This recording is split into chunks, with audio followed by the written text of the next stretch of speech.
Welcome back to another episode of Big Movie Mouth Off. We're here at Breezy Cinema Pub reviewing more films for you. I'm Jimmy Martin with KUTV. Oh, hey, and I'm Shannon Barnson, the wildly entertaining Geekshow Podcast. You can find Big Movie on Xfinity Channel 6, also on their on-demand system. It's Utah On Demand, Salt Lake Alternative, Big Movie Mouth Off. Tons of reviews in there, both young and old. Maybe it's older and, it's on Blu-ray or DVD, and you're like, I don't know if I want to pay any money for that. Maybe it's on cable. We don't know. Yeah, maybe you want to just change the channel on that. Yeah. But, or newer ones like this one. All right. Now everybody stay calm, because Michael Bay is back in our lives. And this time, it's the fourth time in the Transformers franchise. This is Transformers: Age of Extinction. The age of the Transformers is over.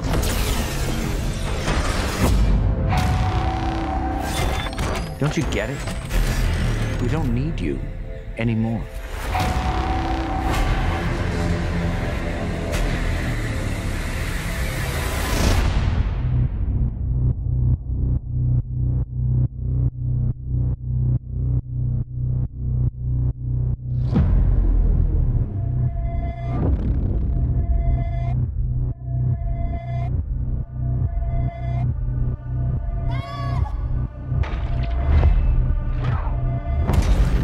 After my family.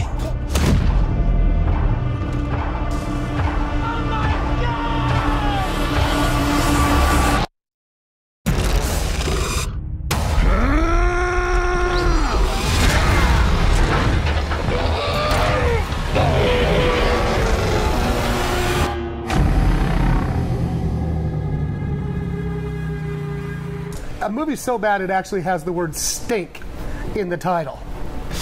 I don't even know. Now you ruined it. So, let's just start off on one of the 17 plots that are in this film. Yeah. Well, you never saw the third one. So, I'll give you and anybody else that hadn't seen it up. In the third film, there was a giant war. Basically, that whole movie was terrible, except for the last 20 minutes of it, which was just a giant robot-on-robot war in Chicago. It was the only tolerable part of that film. Now, and years have passed, there's been repercussions about that. Basically, the government and the CIA and some undercover agencies. And Fraser Crane. Fraser Crane, Kelsey Grammer, are now, they've had it with all aliens, whether it's Autobots, Decepticons, get them out of the country. They're aliens. Right. It sounds political. Turn them in. Turn them in. Build a fence. So now we got that. So now everybody's on the run. We don't have Shia LaBeouf anymore. We don't have Megan Fox anymore. We don't have that Victoria's Secret model that couldn't act anyway. So we got some other people who probably can't act. It's Michael Bay. That's all we can say. Mark Wahlberg is now our leading man.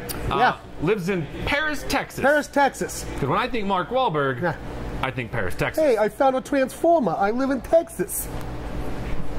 That's not a Texas accent. No. So he's got a daughter, and 17 years old. She wants to go to college, but you know what? He's an inventor, and he's not making any money. He's foreclosing on the house, but he finds a rusty old truck, decides to pay for it, take it to his rusty old shack, and turns out it's Optimus Prime. All broken. All broken and crappy. Well, I don't know, how did he even get in that theater in Paris, Texas? I don't even know. They even said, he goes, how much for the truck? What truck? Yeah. But apparently Optimus Prime can squeeze into a movie theater. That's how stupid this movie is. We're supposed to believe a guy doesn't know that there's a diesel in his movie theater.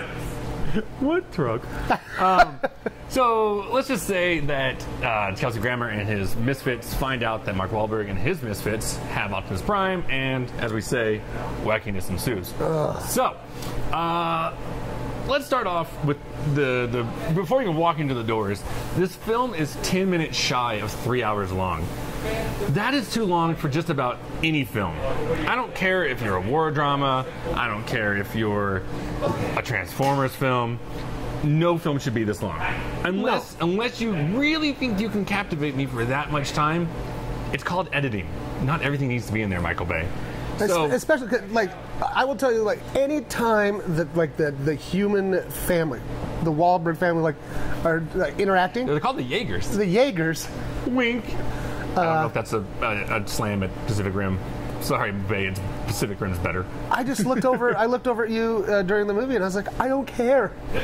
I don't care. At one point, we yelled out at the characters in the movie, "Kill yourself."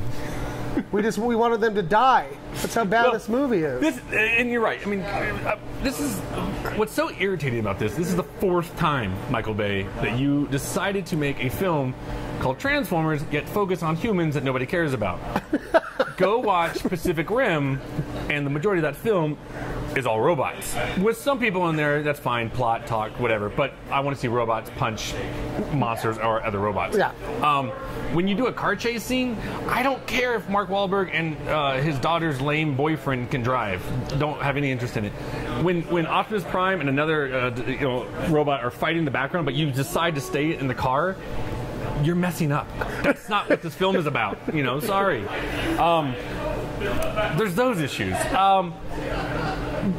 This war with Michael Bay really has been going on since Transformers 2, when a lot of film critics called that film racist, myself included. I stand by those words. I'll say it again. For this film, it's racist. You've done it again, Michael Bay. I don't know where you are getting your tips from, or I don't know who's not telling you this is inappropriate. He needs to go to like some sensitivity training or something, because there is a little Transformer robot dude in a box. Yep. And he sounds like Red Fox. I think it's the ghost of Red Fox doing the voice, because he's like, oh, I don't get no benefits. I'm not in the union. I'm not even in the union. And then when he gets released from the box. Well, no, when you release from a box and you hate that box, like, what would you say? Like, I'm glad to be out of here. Yeah. Wow, that was terrible. No. Michael Bay decides to say, free at last. Free at last. It's racist, Michael Bay. I'm sorry, it is. And then there's the Asian-esque. The samurai. Right, the samurai. And I looked it up. It's Ken Watanabe doing the voice. Yep. But I swear he looked at Ken Watanabe and said, "Could you make it more Japanesey? Because it's just." It's over the top. It's almost cartoonish. It's just bad. And I know we're talking about Transformers, which is a cartoon, but I got it. Some things just don't translate well. So there's that aspect of it. Another aspect. Michael Bay, it's not appropriate to try to justify a 20-year-old sleeping with a 17-year-old by showing the law of the Romeo and Juliet law in a kid's wallet, laminated. He's got laminated his card in case, I guess, he ever gets arrested for having sex with a 17-year-old. Oh, I've got this card. It's okay. Yeah, because Mark Wahlberg's daughter is dating this guy who he doesn't know about. It turns out that he's 20, she's 17, but it's okay because they were both, under the age of 18. I still thought about it. I'm like, but that means that at one point he was 18 and she was 15. Oh. It's not appropriate. It's not appropriate. And there's no reason that she's 17. That's what pisses me off even more. Like if she was like a 16-year-old and I'm getting my driver's license, and I need to learn how to drive, and they have a car chasing. Something stupid like that. Well, at least it makes somewhat sense, but there's no reason for this joke or this plot point, and it's bad. Now, it's offensive. It's just offensive. And the thing about this movie, too, is it's like 4 really crappy movies. Yep. All just jammed together. There's so many things happening at once, right? And the one villain, you don't know where it came from. Nope. He's a bounty hunter. He's a bounty hunter. We don't know who for. We don't know where he came from. We don't know where the giant ship came from. We don't even know how he and Kelsey Grammer became allies. Yeah, and Michael Bay doesn't care about us enough to even tell us. Nope, doesn't care. It's just here you go, here's some more crap. There's that. For those who are excited about this film for the Dinobots, you can enjoy them for the last 30 minutes of the film. The fact that I have to say the last 30 minutes of the film, read back to the critique of 3 hours long. Okay. Everybody, when we saw the trailers, was super excited because, oh my gosh, Dinobots! Grimlock. Right? And so you're sitting there and you're just waiting for the Dinobots. You're waiting for the Dinobots. They're going to come to the rescue. Yeah. They don't, like you said, they don't show up until the last 30 minutes. Yep. And by then, you just don't even care anymore. I was like, all right, cool. Can we go home?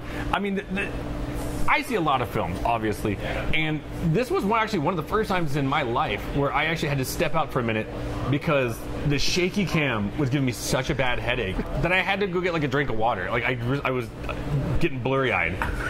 It's awful.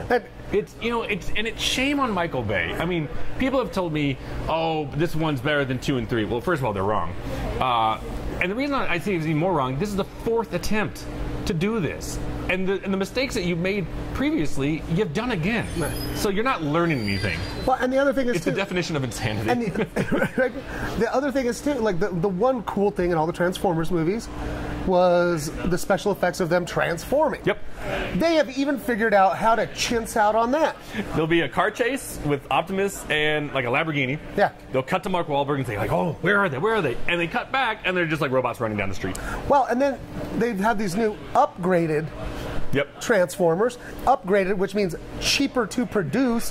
They special just effects. Spiral little gems. Yeah, they turn into like these little cubes that turn, and then they go from car, and they go fly up in the air, turn into cubes, and then they turn into robots. This bull stuff. Yeah.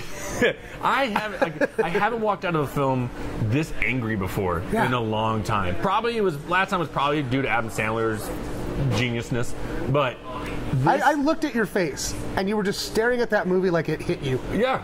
Well, Michael Bay has hit me. This is the 4th time in the face. Thanks, buddy. It's an abusive relationship, and I don't want any part of it anymore. So. And it's just so bad. Like we could literally do a 3-hour review of this movie. Like, so hang on tight. We have another 2 hours and 45 minutes. How bad this movie is. It's one of the worst films I've ever seen. I agree. And I just think there's so much wrong with it. There's nothing right with it. Some of the worst dialogue I've ever seen in or heard in my life. Hey, let's do one. What? Hey, you need a warrant. My face is my warrant. What the hell does that mean? What does that doesn't even mean? And also, anything. when you look at the stars, focus on one, because one of them is Optimus Prime's soul. Whatever. And Optimus Prime, what is wrong with Optimus Prime? I think he's manic depressive. Because one minute he's like, we must help the humans. And then he's like, let's kill all the humans. He's like, all right, we'll help the humans one more time, but we're going home. No, now take care of these people. They're my family. I want to kill all the humans. Like, there should have been a plot point where, like, Mark Wahlberg had to go get some Xanax for him. Yeah. Here, eat this, Optimus. Hey, Optimus, let's sit down. Let's talk things over. Why are you so upset all the time? Lay down this couch. Why don't you take a load off? Stupid. Again, we could go on for a long time about this film. I hate it. I hate Michael Bay. I think he needs to stop making films. And I think you're right. I think he needs to go to some treatments. Some sensitivity training. Some sensitivity camps and just go learn something about what's appropriate and what's not in this day and age. Because this film is certainly not appropriate in the slightest. 0 stars. Not 1 inch of positivity in this film. Not happening. 0 stars you're giving it? I don't even know. See, like, I'm kind of new to this. I don't even know if this is possible. I'm giving it -1 star. Because not only is it just a terrible film, it stole 3 hours of my valuable life that I will never, ever, ever, ever get back. And I don't feel like the world's a good place anymore. It's a hurtful place. Because of the Transformers. It's not because of the Transformers, it's because of Michael Bay. It's Michael Bay's fault. You have to remember that. It's not Optimus's fault.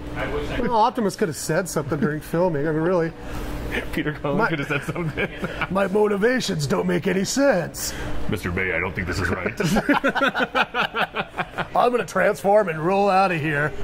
No, he can fly out. Oh, that's right. He can fly, too. Optimus Prime God. Fly. Spoiler alert. Yeah. He can fly now. Sorry. Yeah. I'm not kidding. This is one of the films where I think, like, I'll be laying on my deathbed and go, I can only have this 3 hours back. God, I could do something better. It is weird that the and it's like this. Never mind. It is weird too that, like, this Transformers movie ends the same way as, like, Pete's Dragon did.